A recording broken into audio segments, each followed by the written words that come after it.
काली कौन है? काली? देवी काली?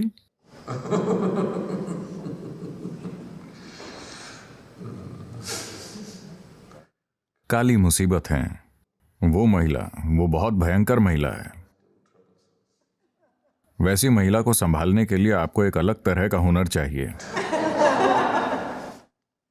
क्योंकि भारत में विशेष रूप से विभिन्न देवताओं और देवियों का सृजन किया गया है। When I say created,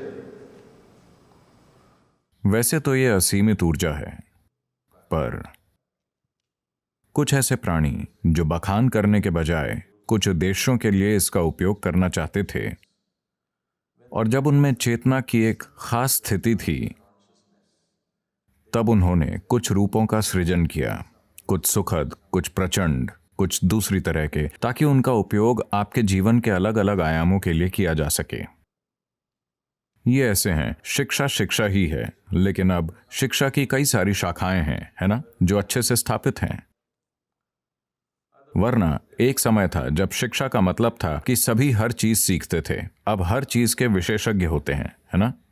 इस तरह उन्होंने अलग अलग तरीकों से ऊर्जा बनाई, ताकि ये ऊर्जा विभिन्न लोगों के लिए अलग अलग तरीकों से उपलब्ध हो सके, क्योंकि उन्हें अपने जीवन के कुछ पहलुओं के लिए इसकी जरूरत होती थी। Kali is a very fierce one. काली बहुत प्रचंड है। कई मायनों में She is very easily approachable. दूसरे रूपों की तुलना में उन तक आसानी से पहुंचा जा सकता है, काफी आसानी से पहुंचा जा सकता है, लेकिन साथ ही वो बहुत बहुत बहुत प्रचंड है। जब आप किसी प्रचंड रूप को आमंत्रित करते हैं और अगर आप उन्हें संभालना नहीं जानते, तो वो आपको चोट दे सकते हैं। कुछ और भी हैं जो और भी ज्यादा प्रचंड हैं, भयानक हैं, लेकिन उन सभी का एक उद्देश्य होता है। ये सब अतीत में कुछ योगियों द्वारा बनाए गए हैं। उन्हें एक रूप दिया गया है और वो बस वहां मौजूद हैं। वो आपके लिए एक वास्तविकता बन सकते हैं। अगर आप उस तरह की ऊर्जा को आकर्षित करने के लिए कुछ प्रक्रियाएं करें, तो ये आपके लिए एक जीवंत वास्तविकता बन सकते हैं। काली बस एक देवी नहीं है जिनमें आप विश्वास करें, वो आपके सामने चल सकती हैं, क्योंकि एक बार जब आप उनके लिए जरूरी ऊर्जा शरीर बना लेते हैं, तो अब अगर आप चाहें तो इसके ऊपर एक भौतिक शरीर भी बना सकते हैं। उदाहरण के लिए मैं कह रहा था कि ध्यानलिंग एक सर्वोच्च किस्म के प्राणी का ऊर्जा शरीर है। सिद्धांत रूप से यह संभव है कि अगर हम चाहें तो उसके लिए एक भौतिक शरीर बना सकते हैं। सिद्धांत रूप से यह संभव है। इसमें बहुत अधिक कार्य करना होगा और यह अंत में किसी लाभ का नहीं होगा। एक और इंसान बनाने का क्या तुक है? जिस तरह से मैं हूं, उसे आपके द्वारा अभी अनुभव न करने का एकमात्र कारण है कि मैं एक भौतिक शरीर में हूं और आपकी तरह बोलता हूं और आपकी तरह चीजें करता हूं। अगर मैं किसी और रूप में होता तो लोगों के लिए बहुत आसान होता, क्योंकि तब आपको नहीं दिखता। जब आप किसी को इंसान के रूप में देखते हैं तो उसे आपके तार्किक तरीकों में फिट होना होता है ना।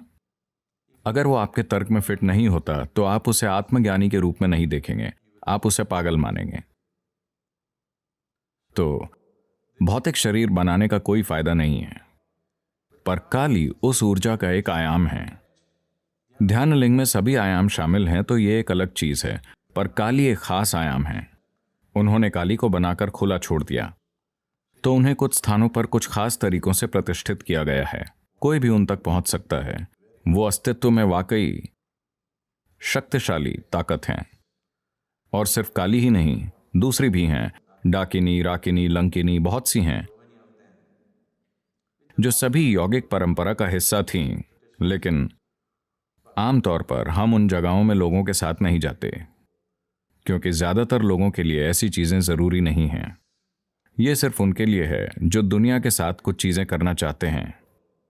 उन्हें ये चीजें जानने की जरूरत होती है। दूसरे लोग जो सिर्फ आपकी मुक्ति चाहते हैं, उन्हें ऐसी चीजों पर विश्वास करने की जरूरत भी नहीं है। उन्हें ऐसी जगहों में घुसने की जरूरत भी नहीं है, क्योंकि इसमें बहुत जटिलताएं हैं। ये सृष्टिकर्ता की भूमिका करने की कोशिश करने जैसा है। इसमें बहुत अधिक जटिलताएं हैं।